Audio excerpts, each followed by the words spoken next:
By the way, this is not comfortable. I understand now. Everybody that I've ever interviewed, this is miserable. You know, this is going to be the least viewed SID's view on here. No one's going to get what we have to say.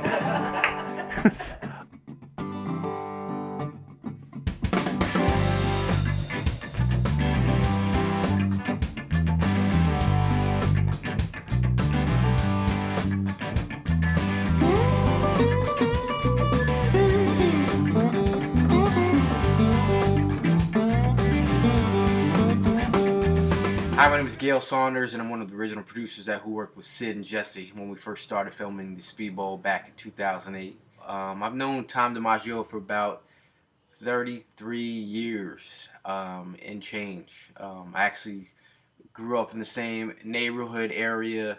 We went to the same elementary school. Someone told me that he was Eric Estrada's love child, and I idolized Poncherello from Chips. So I believed it. So I thought the guy was cool from the jump. By the time we started doing video work, I had already been writing recaps online for 6 or 7 years. I was publishing the program for a couple of years. I had the historical project for 2 or 3, so that was really just my track. Then I ended up, bumping into Tom, a mutual friend of ours, got married, and we're sitting out after the wedding was over, we're sitting basically kicking it back with beer, and I knew that he was working down at the Speedbowl, and I just said, "Hey man, what are you doing?" I knew he was involved with production, filming, and editing and all that stuff, and I was like, "What are you doing with that? I mean, like you should really be doing something with that." How did I first join SID? Honestly, I don't remember. I think my brother met SID at some point and asked if I could help him out. SID posted an ad on the Pearl website looking for a camera guy, and I had just finished doing a documentary on New York City subway musicians.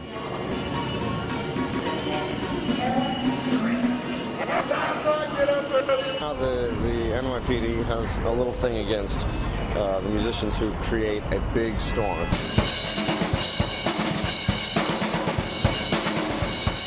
And I said, I need another project to work on, and I haven't been to the Speedbowl in a moon's age, so I thought, I'll just give it a shot, try it out, see how we do for a few weeks, see if it's something I want to do. Jesse, the guy, had crazy amount of enthusiasm from the get-go. When we first started working with Jesse, he was just like, I had a camera, and it was an awesome camera. That was number one. I was like, yes, some decent cameras. An excellent cameraman, especially for what we do. There's nobody better. He has great instincts because he's a race car driver. He sees things on the track and knows to follow those 2 cars battling for third because he's raced enough to know that one of them's going in the wall or something. I don't know. He's just awesome. And he just had a lot of passion. I mean, he was like, let's go. Let's do it. When do we start? Let's shoot. When did we start? We started 2000. It was a 2008 finale. Yeah. I was there for that. I just wasn't really on camera duty too much. I was more like the runaround, hold this microphone, move this over here. I did everything short of get them coffee, basically. Actually, did I get them coffee? I don't even remember. Looking up at the board, and I see the 3 cars starting 5th, and the 57 is starting 8th. So, I mean, we're right there. We're going to be seeing each other's numbers through the whole race, hopefully. It's going to be pretty much the same game plan as yesterday. Like I said, just kick back, ride around. Just take spots when you can get them, but don't push the car and put it in a spot that it shouldn't be too early in the race. Start 10th, hopefully we can get single file.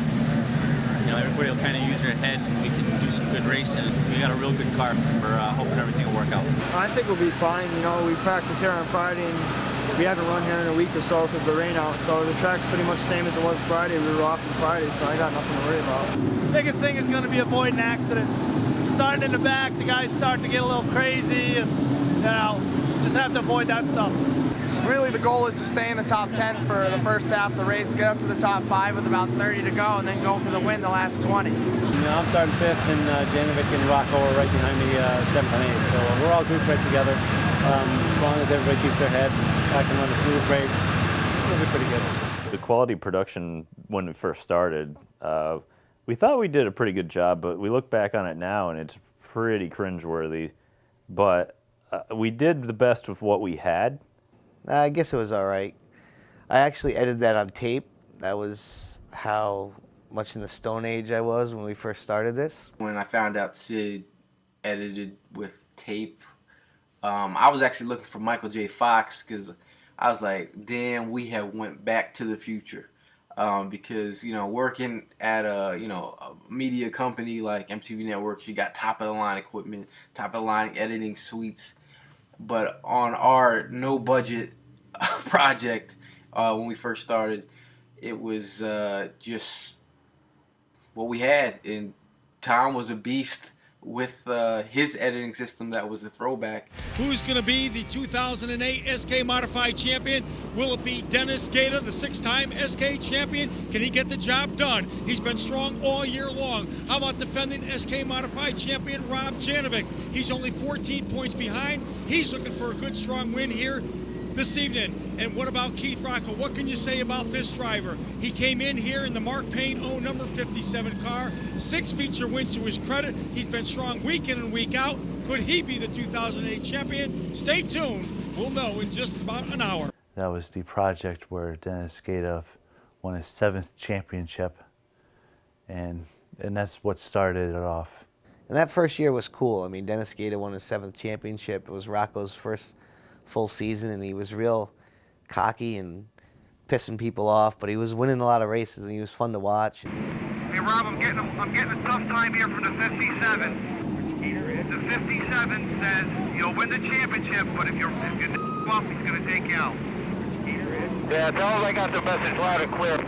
And Dennis won his 7th championship, the first project we did, so that was cool to have that moment. And he went to, I think he went to, say hi to his kids and his wife at the fence, and he came back and saw the camera and did like a fist pump, which for Dennis is like, unheard of. He's just such a quiet guy. My first reaction when I saw the final product was, God damn, this guy has, it didn't matter what we were editing with, it didn't matter. The quality of the production, honestly, it hasn't changed that much. The graphics have gotten better. The special effects have grown from leaps and bounds, but other than that, his editing was always good. He could cut a scene and he can tell a story. So considering I edited it on tape, it's actually really good. The first one was definitely really cool because it was something brand new. You don't get that feeling. You don't recreate that feeling of a new project and where we're going to do from here and the unknown of what you're doing and a blank canvas and all that. It was just awesome. I mean, I had a great time with the guys just shooting it, meeting all these new different people, and just feeling the energy and from all the drivers and the owners and just everybody that was excited about the project. It fueled our desire to finish the project and keep it moving forward. Documentary project goes back to those first finale shoots with Gail, where we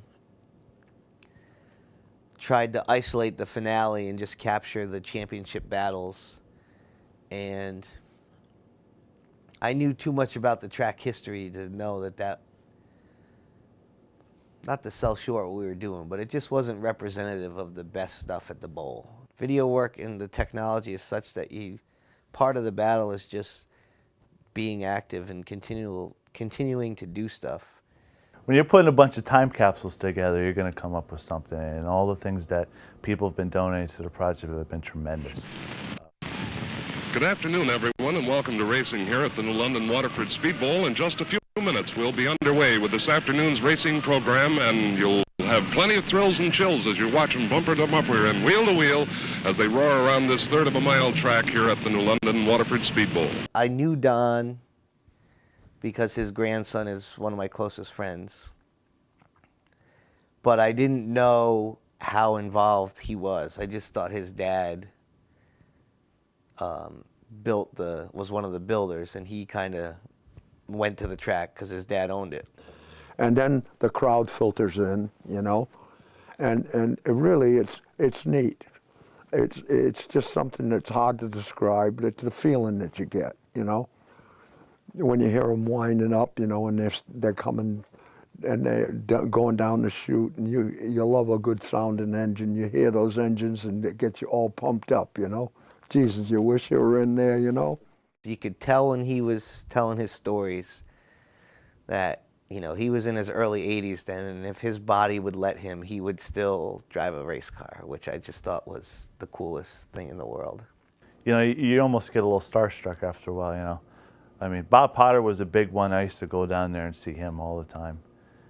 On the same weekend, we interviewed Bob Potter on Saturday and Phil Rondo on Sunday, which was like, you know, legendary doubleheader right there. I mean, you can't get any bigger name in modified and late models than those two. And as a kid, I used to hero worship like Tommy Fox and Tommy Grugeau in the late models, because late models were my favorite division as a kid. And I used to hero worship those guys. And when those two guys, when Fox and Grugeau hooked together, I was in my, and they won all those races, I was in my element as a fan. It was too cool, man.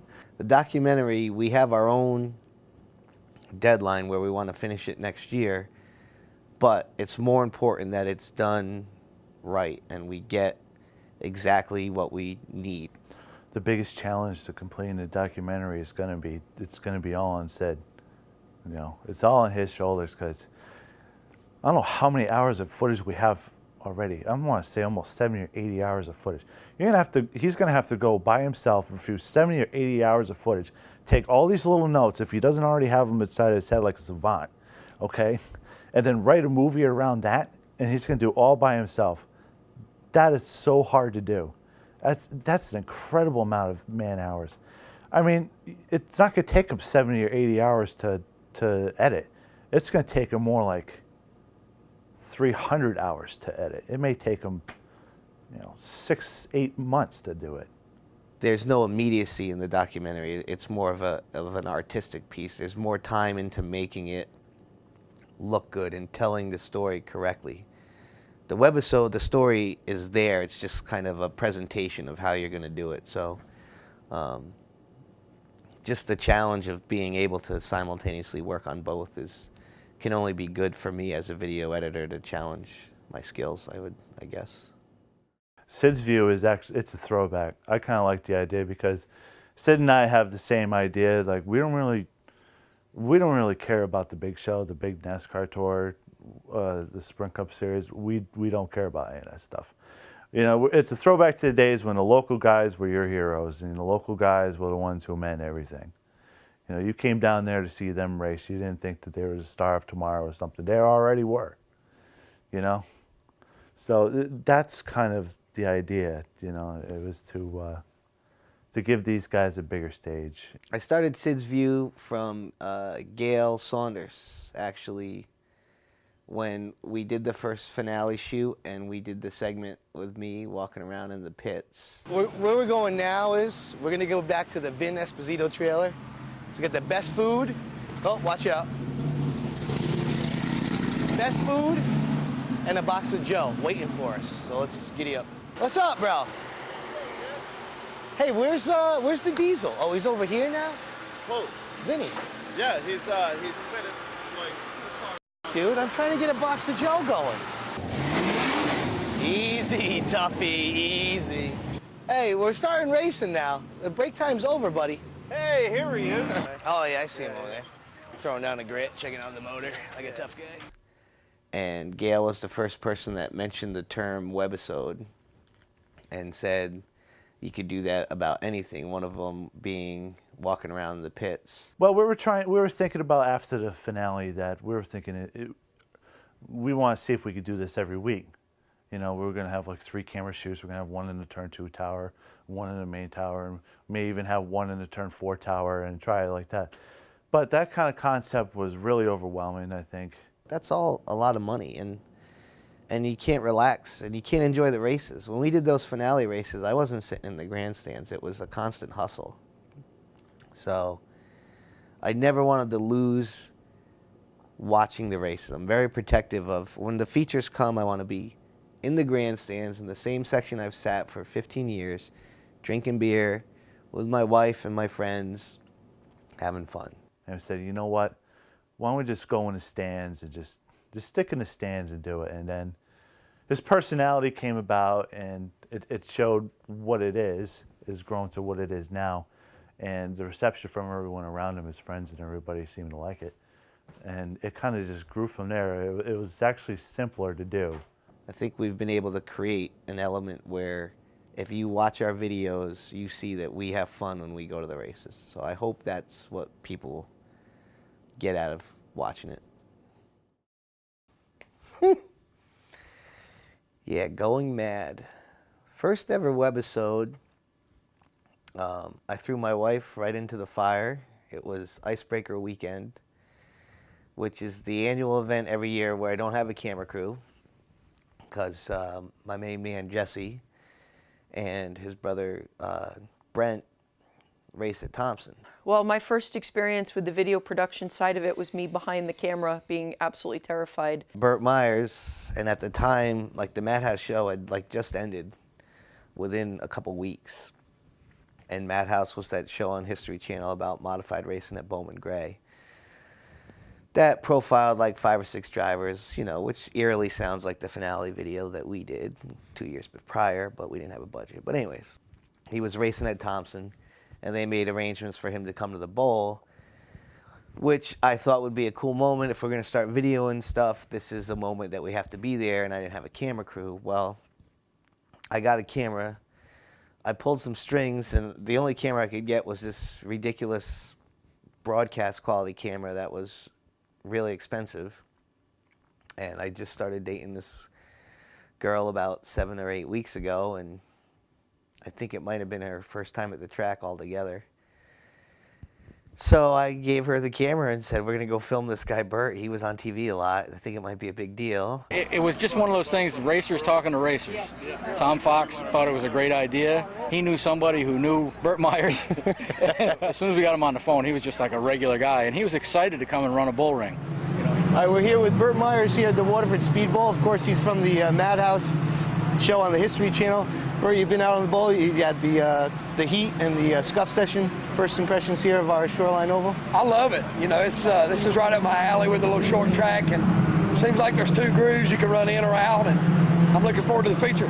I got the gist of how important it was and what a big deal it was to have him coming to the Speedbowl, being on the Madhouse show, and I was just nervous as could be to think that I had this hideously expensive camera and technically everyone was going to be watching it, so if I screwed up there would be no footage. So that was my first experience with any kind of webisode. All right, we're hugging it out here with Diego Monahan. He is the driver of the 78 machine. Mm-hmm. Listen, there's somebody here tonight that's going to be the hero and somebody's going to be the zero. You know what I mean? I mean, you've become a little star now with this whole racing deal, so I'm excited to race against. I mean, it's not every day you get to race against somebody of his caliber. Teddy comes down here sometimes. I think he's better than him, but, you know, it's cool. He's on TV. You can say I did it. Maybe I could rub a couple Nerf bars with him, you know what I mean? Give him a little love, a little Monahan love on the backside. We'll see. You know what I mean? He actually did awesome, filmed everything we needed. The hype beforehand with Burt coming and people getting his autographs and just seeing the positive excitement, and Burt was very good with, you know, signing autographs and taking the time to be with the people. The worst part, I think, that what I remember is not having a plan. We didn't know when he was going to get there. We knew whose car he was going to drive, but where he was, however all the logistics were going to be. The race was terrible. It was red checkered after 10 laps. We stopped filming after he wrecked, which was, you know, whatever, sometime before 10 laps were complete. So it was just terrible. The quality of the graphics are awful, but it got us started. It's, you know, it's a good story to tell, but to watch it now is brutal.